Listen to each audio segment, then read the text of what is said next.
Hello दोस्तों, स्वागत है आप सभी का आचार्य जी चैनल पर। आज इस वीडियो में हम बात करने वाले हैं भारतीय स्वतंत्रता आंदोलन के दौरान हुई कुछ महत्वपूर्ण घटनाओं के बारे में। क्या क्या वो घटनाएं थी उनके बारे में जानेंगे। इनसे जो है रिलेटेड क्वेश्चन एग्जाम में पूछे जाते हैं। आप किसी भी एग्जाम की तैयारी कर रहे हो, कोई भी आपका एसएससी हो, रेलवे हो, बैंकिंग हो, तो स्टैटिक जीके के क्वेश्चन पूछे जाते हैं। भारतीय इतिहास, भारतीय स्वतंत्रता आंदोलन जो है इससे रिलेटेड भी क्वेश्चन एग्जाम में पूछे जाते हैं। तो ये वीडियो आप अंत तक देखिएगा, आपके लिए बहुत ही महत्वपूर्ण साबित होने वाली है। सबसे पहले मैं बताऊं, भारतीय जो इतिहास है उसको 3 भागों में बांटा गया है। एक तो हमारा एंशिएंट हिस्ट्री हो जाता है, जो कि प्राचीन इतिहास।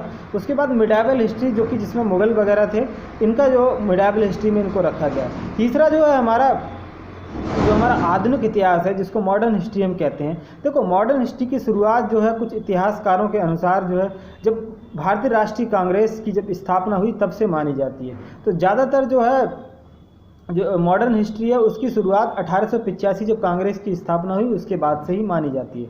तो कांग्रेस की जो स्थापना 1885 में डफरन के समय में एओ हुम की अध्यक्षता में हुई थी। जब कांग्रेस की स्थापना हुई थी तब जो अंग्रेजी वायसराय थे तो उनका ये कहना था कि ये जो है कांग्रेस अपने पतन की ओर खुद ही जा रही है, तो ये जो है खुद ही लड़खड़ाती जा रही है, ये इनका कहना था। तो ये जो थे कांग्रेस के बारे में थी। तो कांग्रेस की जो है सबसे पहली बैठक की अगर मैं बात करूँ तो सन 1885 में बम्बई में इसका पहला अधिवेशन हुआ था, जिसकी अध्यक्षता जो है WC बनर्जी के द्वारा की गई थी, जिसमें 72 प्रतिनिधियों ने भाग लिया था।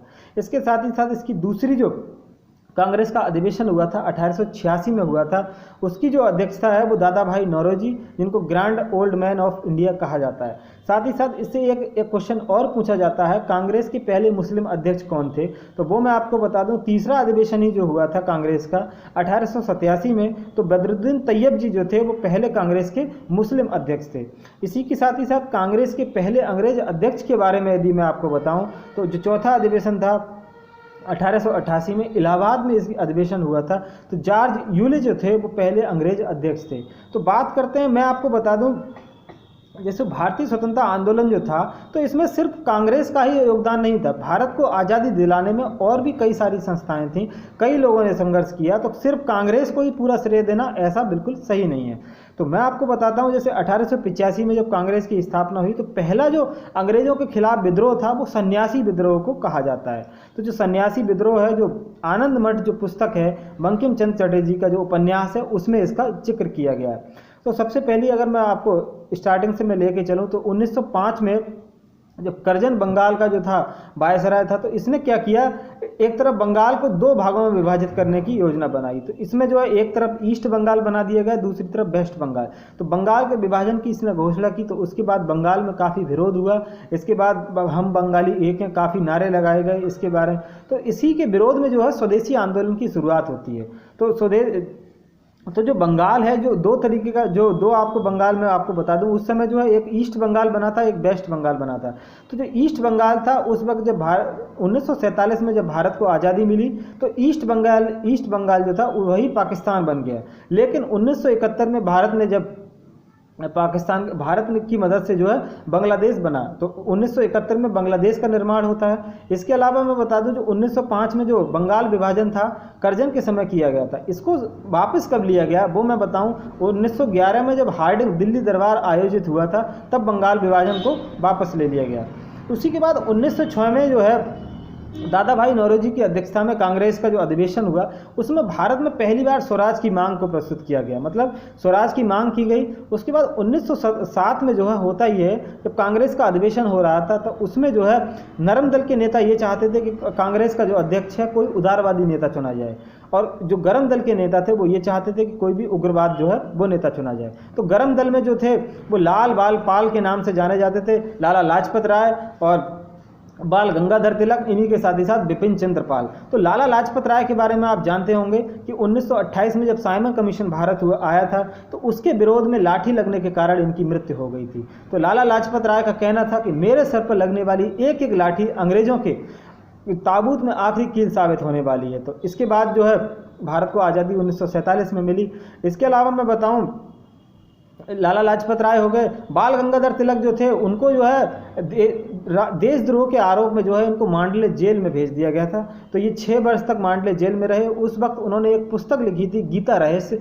ये एग्जाम में पूछी जाती है कि गीता रहस्य पुस्तक जो है वो किसने लिखी थी और कहाँ लिखी थी। तो बर्मा की मांडले जेल में जो है इन्होंने इस पुस्तक को लिखा था।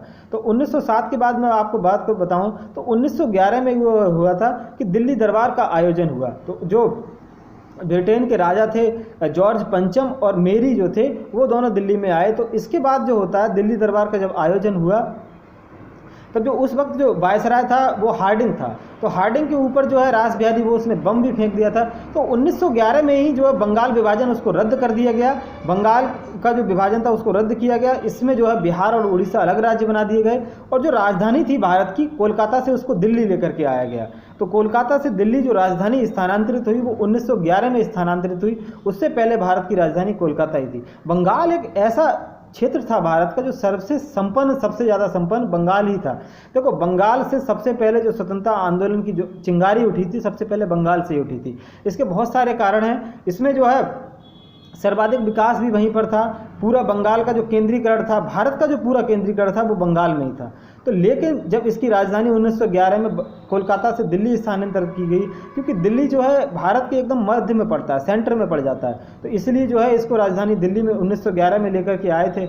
उसके बाद हार्डिंग पर बम फेंक दिया गया रास बिहारी बोस ने। तो इसमें कई लोगों को जो है फांसी भी दे दी गई थी। इसके बाद एक महत्वपूर्ण घटना है 1913 में जो है गदर पार्टी की स्थापना हुई। गदर पार्टी की स्थापना भारत में नहीं हुई थी, सैन फ्रांसिस्को अमेरिका में जो है लाला हरदयाल के नेतृत्व में जो है इसकी स्थापना की गई। तो गदर पार्टी की आप ध्यान रखिएगा 1913 में सैन फ्रांसिस्को में इसकी स्थापना हुई थी। उसके बाद गांधी जी भारत आए। गांधी जी भारत जो है 9 जनवरी 1915 को गांधी जी भारत आते हैं। उसके बाद उनको कैसर हिंद की उपाधि दी जाती है। तो गांधी जी का आंदोलन वो हम अगली वीडियो में पढ़ेंगे इसके लिए। तो दोस्तों यदि आप किसी भी एग्ज़ाम की तैयारी कर रहे हैं जिसमें आपका जो भी कोई भी एजुकेशनल एग्ज़ाम है, आपका एसएससी हो, रेलवे हो, बैंकिंग हो, जिसमें आपका पूरा जो है करंट अफेयर पूछा जाता है, स्टैटिक जीके पूछा जाता है, कोई भी आपका सब्जेक्ट हो, तो आचार्य जी चैनल को आप फॉलो कर सकते हैं। थैंक यू दोस्तों। गुड